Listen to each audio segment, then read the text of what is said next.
SABC News presentation.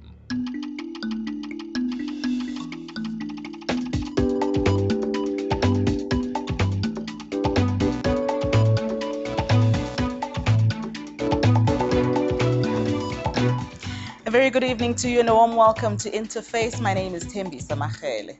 While motorists in Gauteng remain defiant and opposed to the e-tolling system, the South African Roads Agency Limited, SANROL, has released tariffs for the e-tolls and motorists will start paying on April 30th. An organization opposed to the e-tolling system, the Opposition to Urban Tolling Alliance, is going to court to ask the North Gauteng High Court to stop SANROL from implementing the system for now. COSATU also remains strongly opposed to the system and is considering ways of opposing the move. Now, Interface tonight explores some of the issues raised by motorists and organizations opposed to the e-tolls. Let's welcome our guests, Patrick Craven, who is COSATU spokesperson, Angelique Sarau, who is a journalist with the Star newspaper, and Howard Dombovsky, who is the national chairman of the Justice Project South Africa. Now, just to let you know, Interface did invite SANROL, but they were unable to join us for this discussion. And of course, this discussion is not live tonight, but please do send your SMSs to 33726 or also comment on our Facebook page, which is Interface on SABC3. Welcome to all three of you. Howard, what's the big fuss about e-tolling? There's surely a simple logic here, and that is we want to improve our roads, the road users must pay. Simple. Absolutely, money doesn't fall out of the sky. However, we have a situation where the money is actually being dredged out of people's pockets with respect to these proposals. The amounts have been going up and up and up and up, with the latest announcement on Friday the 13th that those who are not registered with SANROL, with e-tags, etc., will pay 580% of the rate of those who are. That is just not playing game to be, or playing ball to be honest. But are you opposed to the e-tolling system itself, or are you opposed to the amounts that are being paid? I think that we need to actually be honest and say we're not opposed to user pays principle, i.e. put it onto the fuel levy, but this e-tolling nonsense, absolutely we are opposed to it. Angelique, your thoughts on this? Well, what the Star's been doing is having a look at interrogating whether the system is really something that is worth it, whether the money that we're going to be spending for paying for these roads is worth it in the end. It's a very fancy system. It is being used in Europe and America. However, often it's being used solely for trucking purposes. But whether in South Africa, in the climate that we're in at the moment, we're still facing maybe the onslaught of a recession. People are struggling, and whether actually using electronic tolling to pay for a 20 billion rand loan is maybe too big. Is that your finding as the Star? As you've been covering this, are you finding that this is not really a necessity for South Africa? Well, it has appeared to be that way because, according to the investigations that I've been doing, the amount that we're going to be paying in tenders just for the operation of the toll roads could equal almost a third of the amount for paying for the roads. So we're paying plus minus 19.5 billion to build the roads. But the question is, how many billions are we paying then to pay back through this e-tolling system? Some of the calculations and documentation that we've seen might suggest that we might be paying as much as 15 billion just for the operation alone. So the question is there not a quicker, easier way to pay for this without racking up all those billions? All right, Patrick, are we not being hypocritical here? On the one hand, we want our fancy roads. We want to be a first world country in that sense. And then on the other hand, we don't want to pay what we need to pay to get to that status. Our starting point is we're opposed to privatization and what we've called the commodification of what should be basic public services. Of course we have to pay. Nobody argues with that.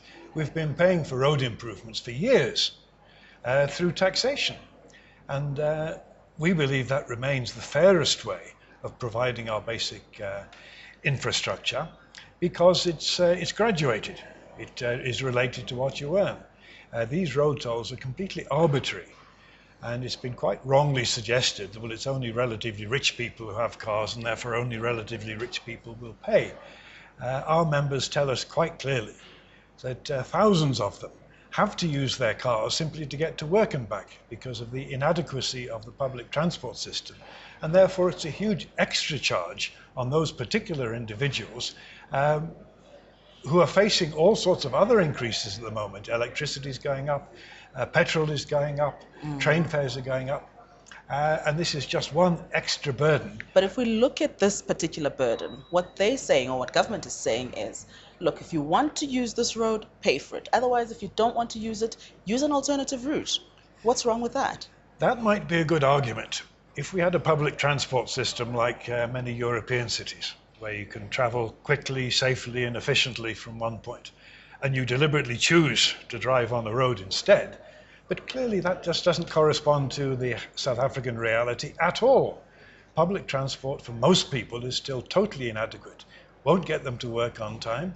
In the case of the taxis, is dangerous. And people find that there's no way they can get to work, or for that matter, to make important family visits to funerals and things like that, without using cars and without traveling on these roads. So it's not really a choice. And that is where I think the propaganda is quite unfair. Hasn't government, in all fairness, bent over backwards on this one? I know that you're totally opposed to this e-tolling system, but just look at it from a different perspective. Government has come out with a tariff and South Africans cried foul, and then they dropped that tariff to about 30 cents a kilometer. And then, government has been doing some things to show that they're conceding on certain issues here. Are we not being unfair on them? I think there's been a lot of smoke and mirrors. Certainly when they announced the 66 cents per kilometre undiscounted rate in the first place, and then came back and announced the 40 cents per kilometre discounted rate, that was the beginning of those smokes and mirrors types of operations. But, at the end of the day, I don't think the government has bent over backwards. I think they're expecting us to bend over forwards, to be very honest. And that is a very unfortunate situation, because it has been demonstrated that a simple fuel levy of 7.4 cents per litre would pay for these toll roads in a period of 8 years. Why are we talking about something that are now talking about taking something in the order of over 30 years to pay back, and they're talking about charging us X amount per kilometre, yet their terms and conditions clearly state the charge is not per kilometre, the charge is each time you go under a gantry. It may equate to about 30 cents per kilometre, but it's not exactly 30 cents per kilometre. If we were to have placed gantries at the on-ramps and the off-ramps to all the freeways, then it would have been per kilometre. And that we can equate to and understand without using online calculators. Okay, but this thing is so complicated, the tariffs are so complicated, that you actually have to resort to using online calculators, which may or may not be accurate. Angelique, if what Howard is saying is true, that there is a better way to do this, as an investigative journalist, what do you think is really happening here then? Why is government choosing this route?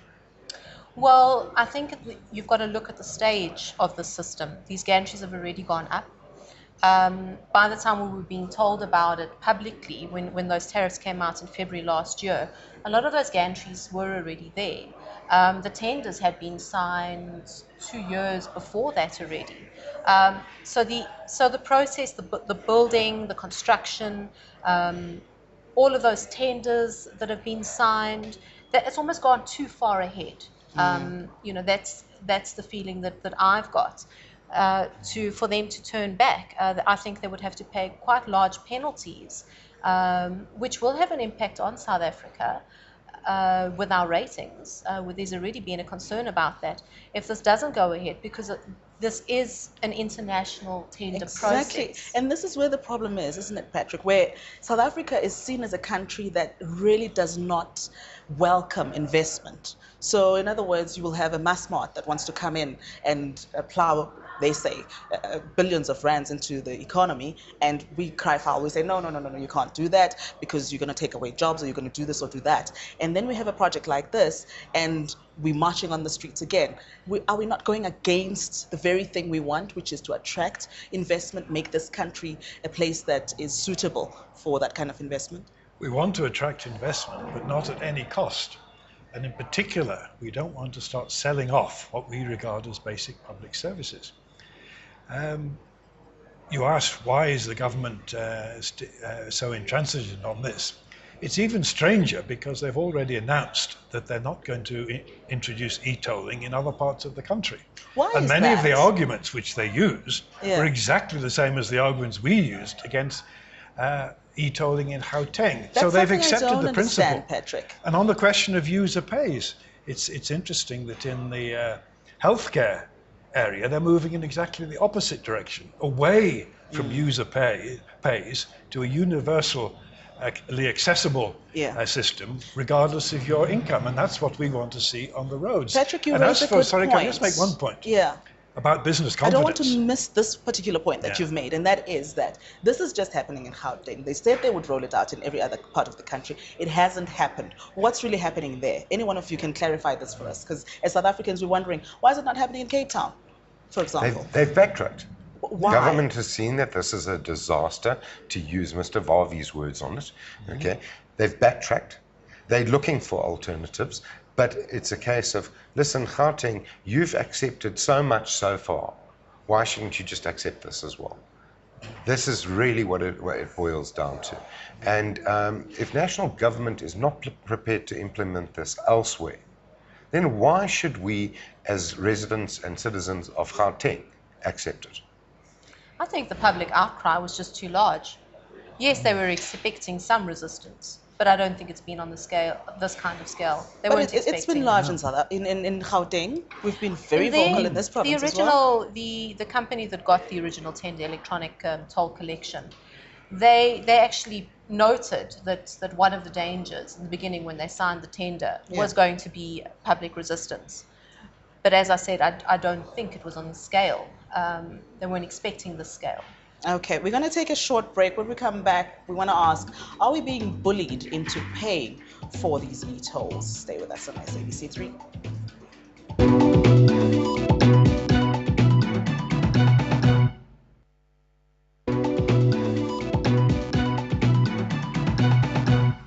Welcome back. You're watching Interface here on SABC3. My name is Tembi Samachele, and our guests are Patrick Craven, who is COSATU spokesperson, Angelique Sarau, who's a journalist with the Star newspaper, and Howard Dembowski, who's the national chairman of the Justice Project South Africa.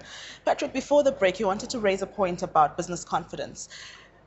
BUSA, which is Business Unity South Africa, and SACI say that the e-tolling system is going to be bad for business. But at the same time, you've got Dr. Rolf Botha from Gibbs, who's just conducted a study, and he says that putting the e-tolling project on hold or cancelling it altogether would put a stop to future major infrastructure projects in South Africa. So how do we balance that?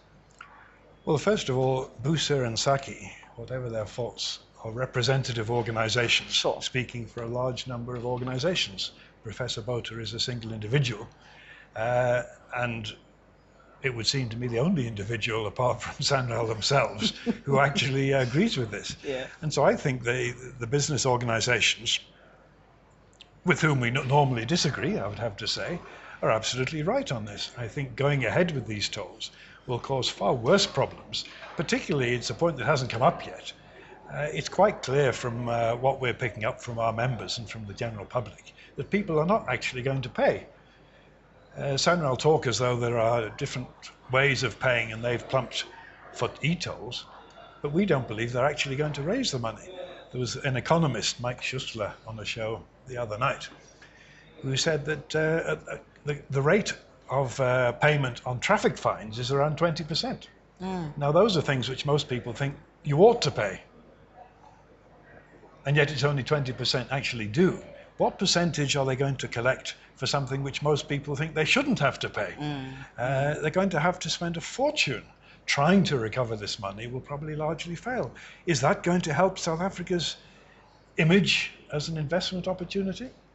Howard, what are your thoughts on what this will mean for investment in South Africa, particularly on infrastructure, if this project does not go ahead?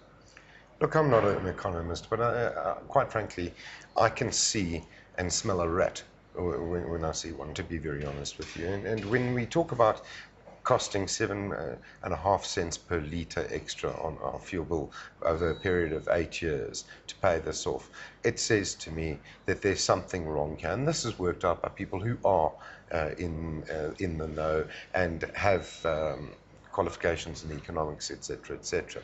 I don't think that we should be looking at privatization of our roads as a way to get foreign investment in our country. We should be looking at building factories which employ people. Roads don't employ people. The argument that's been used by Sanral is that they're going to employ 1,200 people for this project.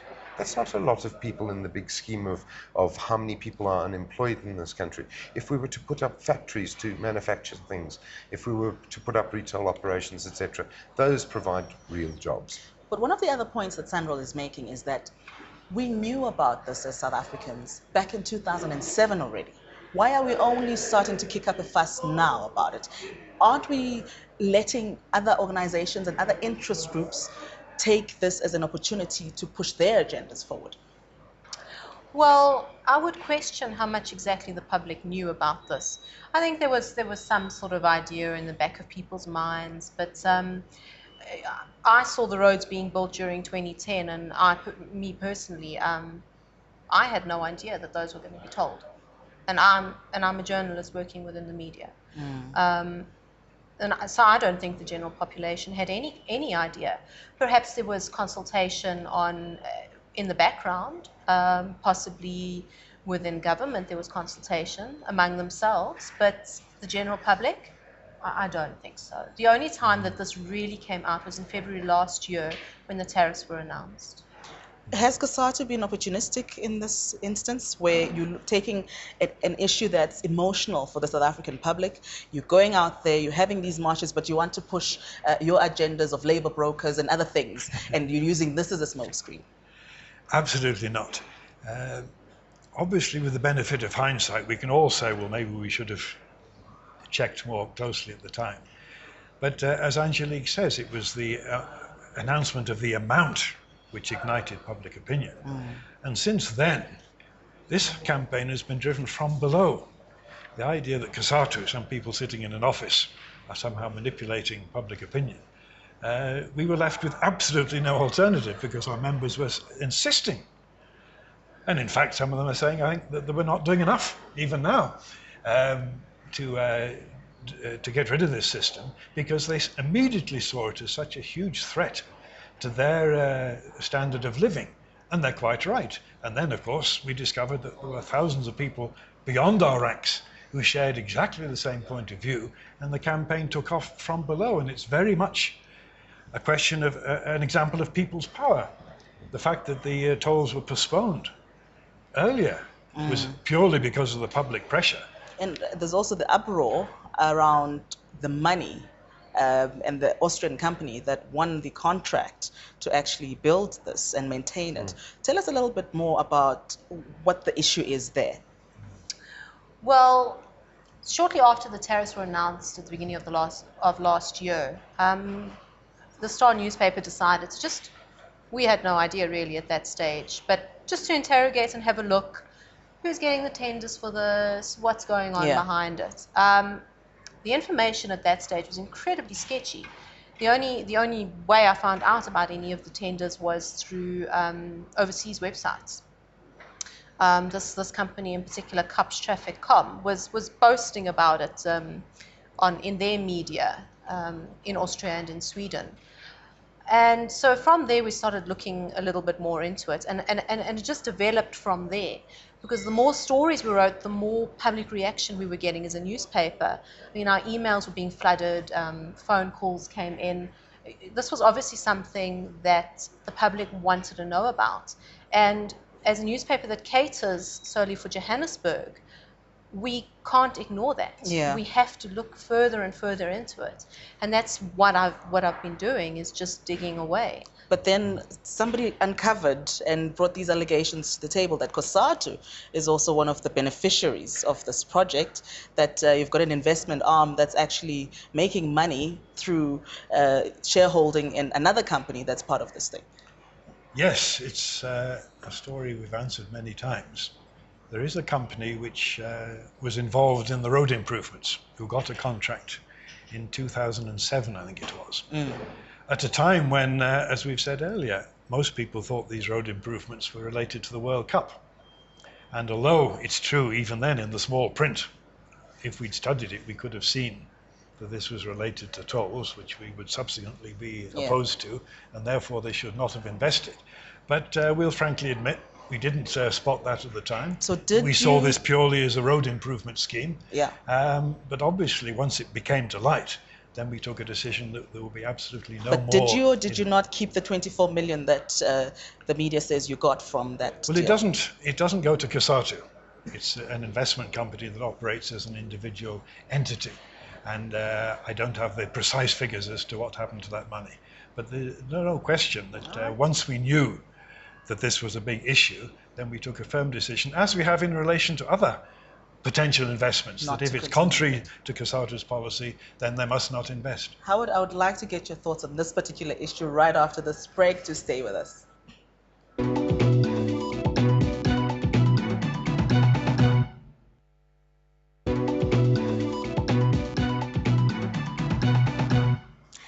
Welcome back, and we continue with our discussion on e-tolling with our three guests here in the studios. Howard, you wanted to say something on the COSATU issue? A couple of things. Yeah. First off, the smoke and mirrors that have surrounded all of the announcements with regard to these toll roads has been amazing.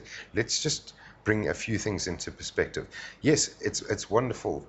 COSATU made 24 billion rand or million rand out of improving roads. But then again, Goodyear and all the other tyre manufacturers also made millions, if not billions, out of replacing tyres that were damaged by these roads that got demolished before they actually started building them up.